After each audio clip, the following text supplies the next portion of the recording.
Alignment, mask aligner using this time alignment. I think in some of the previous videos it was without alignment, meaning that the mask exposure is just a one step.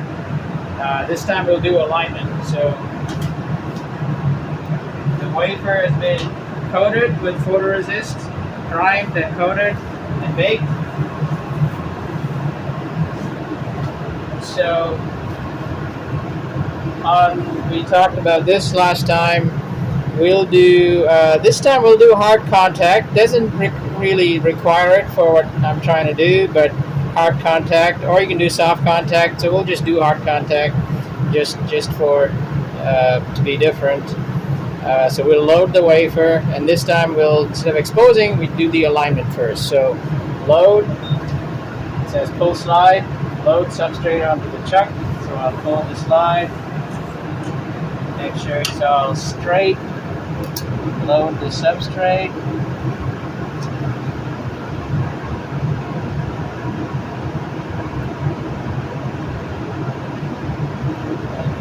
That'll engage the vacuum. So now vacuum is holding it. You slide it in. Make sure it clicks. And then you hit enter to do the WEC, the wedge error compensation. And that's what's taking place right now.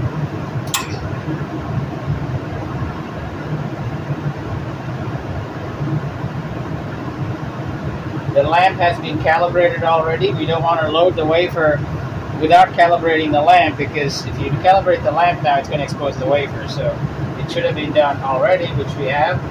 So now it says align substrate. Okay, this is the step. Last time we just skipped it, went straight to exposure. So we'll do alignment this time. So it's get a chair. It's going to take a little while, and we need the microscope. These are the two microscopes on top. There's two microscopes on the back, so looking at it through holes, by default, it uses the backside microscope. So on the panel here, the BSA is lit. The backside alignment microscope is currently active. That's the one that comes on by default. So I'm going to disable it. Disable the backside. So now it's on the front side microscope. Yeah, it's on the screen. You can see that too. So it says BSA. That's what it was when the backside was active. When I hit the button, it goes to TSA, topside alignment. So it's ready for alignment. So I got to move the microscope down. So to do that, I have to do F1. F1 is the function key. F1 and enter. Unfortunately, it doesn't say that on the screen, so you just have to know it. F1 and enter. Actually, it does say that. Microscope up and down, hit enter. So it does say that. So on the microscope, first set the magnification. The red ones are 5x. It's better to start with the lowest magnification. So that's 5x. There's two microscopes. We can look at it both together, or we can look at one at a time. In this case, all my alignment is on the top right corner of the wafer, so I'm not going to do both sides, two microscopes. I'm only going to use the right-hand microscope in this particular case. But normally, if you're aligning a whole wafer, you can aim the right microscope to the right side of the wafer, left microscope to another feature on the left side of the wafer, and you can do the alignment, which is a lot faster and a lot easier if you do both microscopes together. But in this particular case, I'm going to do one at a time. So, all right, so back to the screen here. So I want to make sure, so this is the split field. If it's in the middle, it'll display both microscopes. So this right half is coming from the right side microscope. The left is coming from the left side. So I'm going to go entirely to the right. We do right, so this whole thing is from the right microscope. Now I want to go move the microscope to find a good place where to do the alignment. So I can use the up and down arrows while it's in the alignment mode. I can shift. This is moving the microscope up and down, not the wafer, and find a good spot. So I know roughly where I need to be. It's on the top right, somewhere here. So let's just pick a random spot for now and we can get more precise. And I have crosshairs. That's the alignment mark. So there's the crosshairs. And there's more crosshairs. So we'll pick one. So let me get this roughly the center of the stage. I can use the up and down, left and right key. But if you want to move fast, you can hit the fast key. Hit the fast, and then you do left and right, so it moves really fast. Go long distances. But once you get it roughly centered, you can do the slow key, like this. So now we got to decide, this crosshair should really be here. Oh, is it this? I don't know. So I'm going to look around and see where the other, okay, so there's this other crosshair. There's two crosshairs, and there's no crosshairs after that. So two of them, one belongs to one array, the other one belongs to the other array. So clearly this one has to go with that, and the other one that's hidden has to come here. So what I have to do is shift the wafer to the right so that this comes here, and then I have to shift it down to make it go here. So let's do that. Left and right is the right hand microscope. You have to make sure that it's in alignment mode and it's not in contact. It's critical to not be in contact when you're moving the wafer, because if it's in contact, attempting to move the wafer can put too much stress on the lead screws, micrometers, and make things, it'll destroy, it can actually cause problems later. So I'll move this. This is what's on the wafer. So forget what I said. This is these crosshairs are on the wafer. The other crosshairs are on the mask. Obviously this is moving, the other one's not moving. The one that's not moving is on the mask. So let me go find those two again. All right, so these are the two that are on the mask. And I'm moving this like this. So here. So this is, okay, it's not perfectly in alignment, but it's, sort of there. I saw 4 crosshairs, so I want to make sure. Okay, so there's 2 underneath. Yeah, so clearly these need to go down further, because there's go up further. So I need to move it up like this. So it's like this. This is how it should be, again, roughly, so that all 4 are matched. Now you can see that it's not a good alignment. There's a rotational error. So we got to fix that. The rotational error has to be corrected, otherwise you'll never get the alignment to work. So we need to go counterclockwise. The wafer is these bright lines, so I gotta rotate the wafer counterclockwise because I'm looking at the right corner, top right corner of the wafer. So picture a giant wafer here, and you're looking at the top right corner. I can rotate this counterclockwise. So that's what I'm gonna do. So this moving it counterclockwise, so it's going up and swinging around. And you have to get these lines parallel to this, so I may have to go quite a bit of distance. As you can see, when I'm moving up, it's also shifting.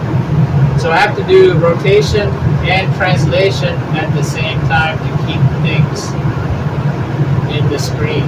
So counterclockwise rotation, shift down, shift right. Okay, it's getting better. But obviously we're looking at adjacent crosshairs. Setting the parallel here is hard to tell whether it's a good parallel or there's a small tilt. So in order to determine that, we have to go a long distance to tell whether or not it's actually parallel. So I'm going to leave it like this. I'm going to save this position. So let me translate just a little bit. Put it in the center of the screen. And I'm going to save this position so I can jump back in instead of having to search for it. I can do set reference. There's a set reference key. That'll remember this location. and when I hit scan, it's going to jump back. So now I'm going to do a fast scan, and I'll just keep going to the left some distance. I don't need to worry about where the first one is because it's been saved in memory. You don't want to go too far out. Okay, maybe here. This one is good. So this is probably about almost an inch away. And you can see this is clearly not aligned even though the other one was. So let me get this roughly in alignment. So now, even though that looked like the parallel was set, it was not because there's a small rotation. So I'm going to have to rotate this counterclockwise. No, clockwise. Like this.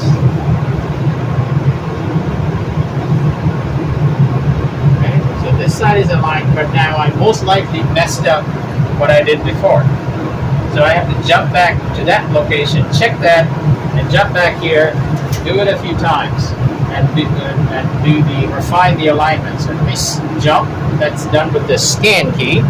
Hit the scan, screen will jump. So there it is.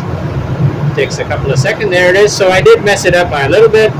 So let me translate and center it. Obviously there's some error, so this is a little bit of a guesswork. If you have both microscopes active, this can be done a lot faster. It'll go in 1/10 of this length of time. You don't have to be jumping, but I have to do it here because I'm using only one microscope. Alright, so this is a little off, so let me do something like that.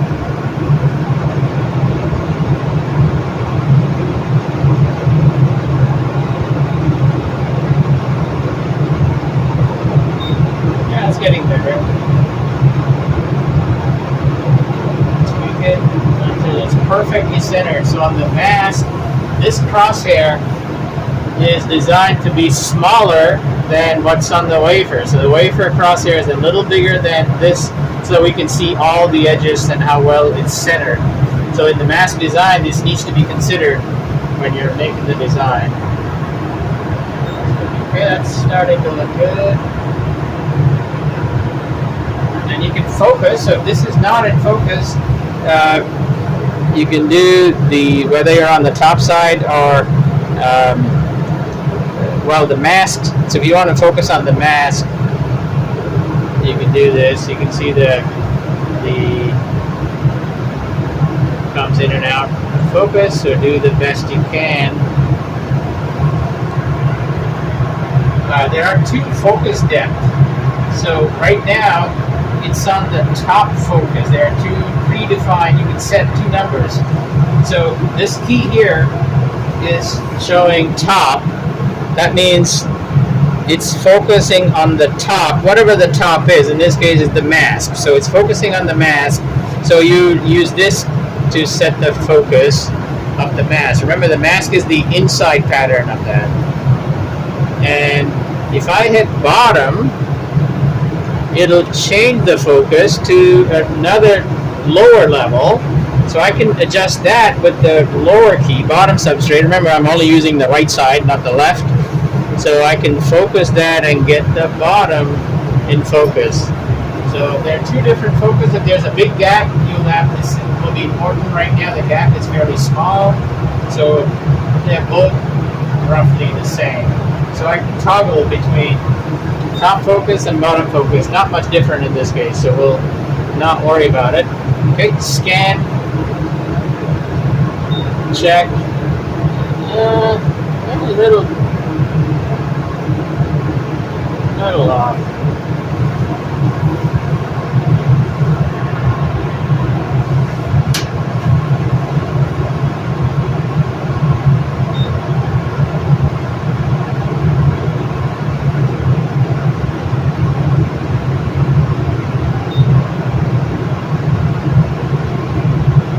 When is it good enough is really for you to decide.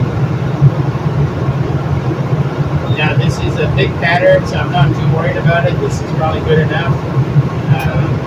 But we can zoom in further. So we are on 5x. I can go to 10x. rotate the microscope, and this is 10x. Gives you, okay, you can see that this one is not quite, the small crosshairs are not quite in alignment.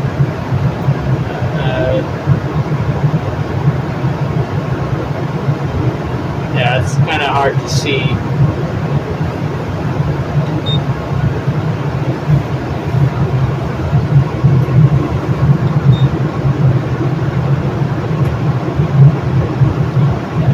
Jump back to the original. There it is. This looks pretty good. So I'm not going to move any further. This is good.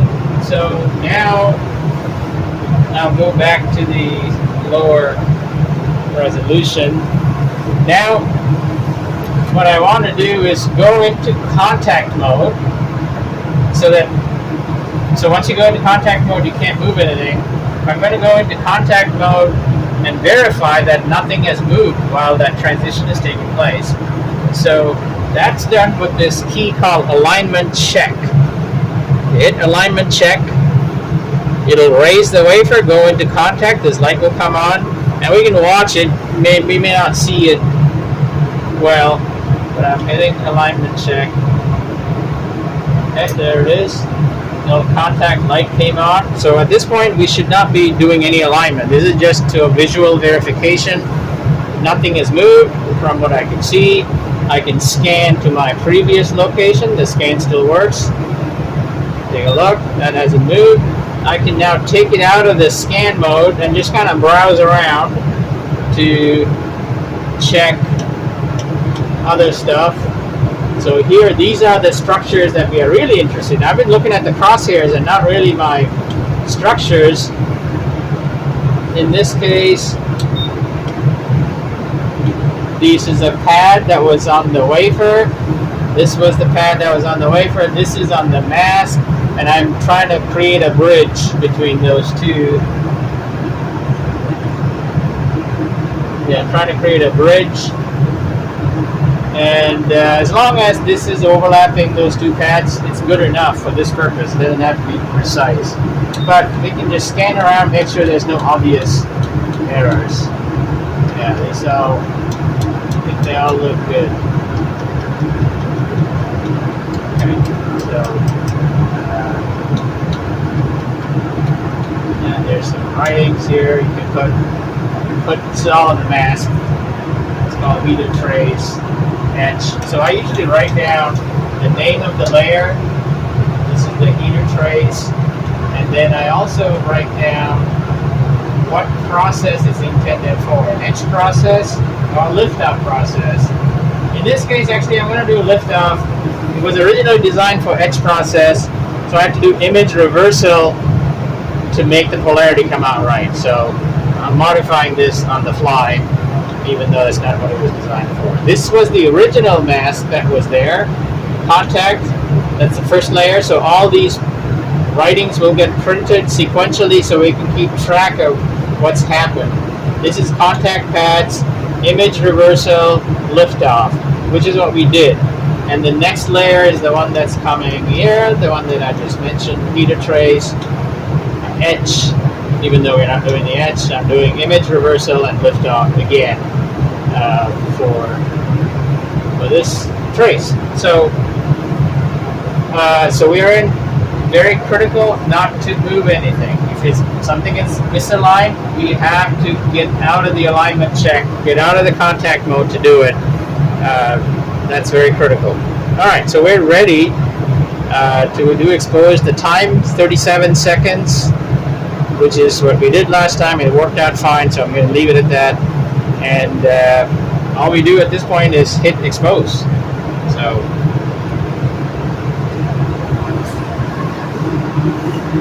expose, and don't want to stare at the lamp while it's running. The camera can stare at it, but we should. Yeah, camera. I was just. Yeah, that's 17.